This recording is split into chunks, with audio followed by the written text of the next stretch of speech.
Hello guys, today we discuss about creating content strategy. It's important to have the right strategy because only 37 websites online have a documented content strategy, and most of others websites, they usually provide some generic content plan that doesn't provide any results. And today I want to discuss these topics with my friend. Tell me about content strategy. Where you pay more attention to when you create your strategy? Yeah, I think content strategy nowadays is a lot more important than it ever was, because back then, people would just post content, they just post what's on their minds. But now, as there's so much more competition, there's a lot more saturation in any kind of industry where people are all trying to say the same things. Then it becomes more important to really analyze especially your audience, and considering where they are, for example, at what stages of the funnel they're at. You need to be able to have content in place to really match the intents of your audience at different stages. And it's not good enough nowadays just to kind of think of something that you want to say and then create content about it, because most likely not all of your audience members are going to potentially want to convert based on that content. So everything has to be thought out.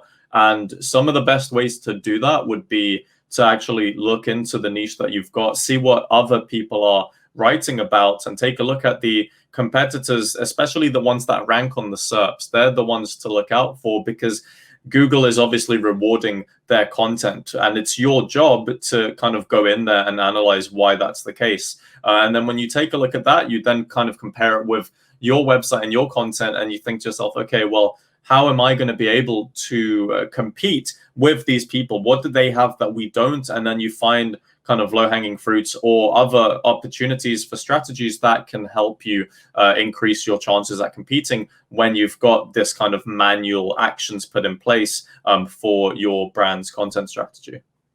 Yeah, great thoughts. And I found that a lot of webmasters, they chase high volume keywords. I know that you wrote a book about SEO keywords. And what do you think about volume? We need to pay attention to volume or to analyze other metrics as well? You've got to prioritize. I think the number one priority is obviously your audience. And the better you know your audience, the better you know what it is that they're looking for. So when you first kind of know what they're looking for, then it's a good time to look into different keyword research tools, take a look at search volume, because then that will help potentially align, especially in terms of trending keywords, trending types of topics in your niche. You kind of use them hand in hand. So it's never the case where it's like you just look at search volume, because if you just look at search volume, you might actually be missing out on using certain keywords that your audience is actually asking for. But SEO tools, there's only so much you can trust them, essentially. So I wouldn't put 100% of my faith into SEO tools, because at the end of the day, you need to be a master at understanding your own audience and what it is that they're looking for. Yeah.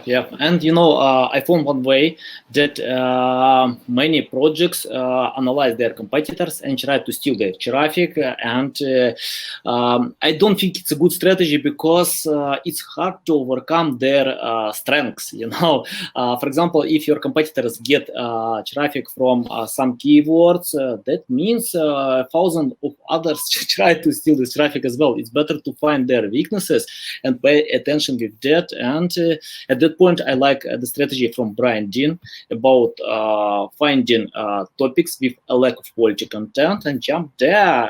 It's called skyscraper technique. You can find online about the strategy, and it works perfectly fine. For example, when I started late to promote my marketing agency in Ukraine, and I decided not to compete with other marketing agencies, just I took topics that they ignore and get this engagement and promote the agency. That's why today we have the number 7 position in Ukraine, number 15 in Russia. It's okay. And when I speak with my clients, I often highlight that it's better to pay attention with topics that have a lack of quality content and jump there.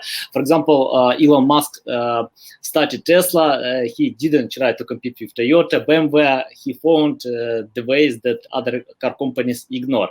Okay, guys, let me know what you think about our discussion. Comment below, share with your friends, and see you. Cheers.